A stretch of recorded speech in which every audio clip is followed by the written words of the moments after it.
जय श्री कृष्णा। राधे राधे। श्री शिवाय नमस्तुभ्यम। ज्येष्ठ शुक्ल पक्ष की एकादशी को निर्जला एकादशी व्रत कहते हैं। इस दिन व्रत में पानी नहीं पिया जाता है और मंदिर पे एक मिट्टी का कलश लेके उसमें जल भरकर उसको कपड़ा रखकर उस पर एक कटोरी भर के शक्कर की रखना चाहिए और फल दक्षिणा मिठाई वगैरह रख के मंदिर पे रख देना चाहिए। इसके बाद आप जल जूस वगैरह ले सकते हो।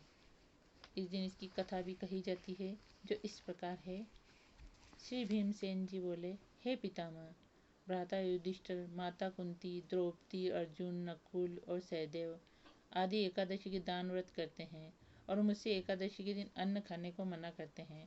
मैं उनसे कहता हूँ कि भाई, मैं भक्तिपूर्वक भगवान की पूजा कर सकता हूँ, परंतु मैं एकादशी के दिन भूखा नहीं रह सकता। इस पर व्यास जी बोले, हे भीमसेन, यदि तुम नरक को बुरा और स्वर्ग को अच्छा समझते हो तो प्रत्येक माह की दोनों एकादशियों को अन्न न खाया करो। इस पर भीमसेन बोले, हे पितामह, मैं आपसे प्रथम कह चुका हूँ कि मैं एक दिन एक समय भी भोजन किए बिना नहीं रह सकता। फिर मेरे लिए पूरे दिन का उपवास करना कठिन है। यदि मैं प्रयत्न करूं तो एक व्रत अवश्य कर सकता हूँ। अतः आप मुझे कोई एक व्रत बतलाइए जिससे मुझे स्वर्ग की प्राप्ति हो सके। श्री व्यास जी बोले, हे वायुपुत्र, बड़े बड़े ऋषियों और महर्षियों ने बहुत से शास्त्र आदि बनाए हैं कि मनुष्य को दोनों पक्षों की एकादशियों का व्रत करना चाहिए। इससे उन्हें स्वर्ग की प्राप्ति होती है। श्री व्यास जी के वचनों को सुनकर भीमसेन नरक में जाने के कारण अत्यंत भयभीत हुए और लता के समान कांपने लगे। वह बोले, हे पितामह, अब मैं क्या करूं, क्योंकि मुझसे व्रत नहीं हो सकता। अतः आप मुझे कोई एक ही व्रत बतलाइए जिससे मेरी मुक्ति हो जाए। इस पर श्री व्यास जी बोले, हे भीमसेन, कृष्ण और मिथुन संक्रांति के मध्य में ज्येष्ठ माह की शुक्ल पक्ष की एकादशी होती है, उसका निर्जल व्रत करना चाहिए। इस एकादशी के व्रत में स्नान आचमन में जल वर्जित नहीं है, लेकिन आचमन में 3 माह से जल से अधिक जल नहीं लेना चाहिए। इस आचमन से शरीर की शुद्धि हो जाती है। आचमन में 7 माह से अधिक जल मद्यपान के समान है। इस दिन भोजन नहीं करना चाहिए। अगर भोजन करा तो व्रत नष्ट हो जाता है। यदि सूर्योदय से सूर्यास्त तक मनुष्य जल पान न करे तो उसे 12 एकादशियों के फल की प्राप्ति होती है। द्वादशी के दिन सूर्योदय से पहले ही उठना चाहिए और स्नान करके ब्राह्मण को यथा योग्य दान देना चाहिए। इसके पश्चात भूखे ब्राह्मण को भोजन कराना चाहिए। तत्पश्चात स्वयं भोजन करना चाहिए। इसका फल संपूर्ण एकादशियों के फल के बराबर है। हे भीमसेन, स्वयं भगवान ने मुझसे कहा था कि इस एकादशी का पुण्य समस्त तीर्थों और दानों के पुण्य के बराबर है। इस दिन निर्जल रहने से मनुष्य पापों से मुक्त हो जाता है। जो मनुष्य निर्जल एकादशी का व्रत करते हैं उसको मृत्यु के समय भयानक यमदूत नहीं दिखते हैं।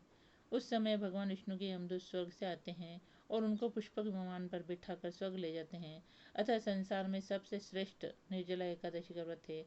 अतः यत्न पूर्वक इस एकादशी का निर्जल व्रत करना चाहिए।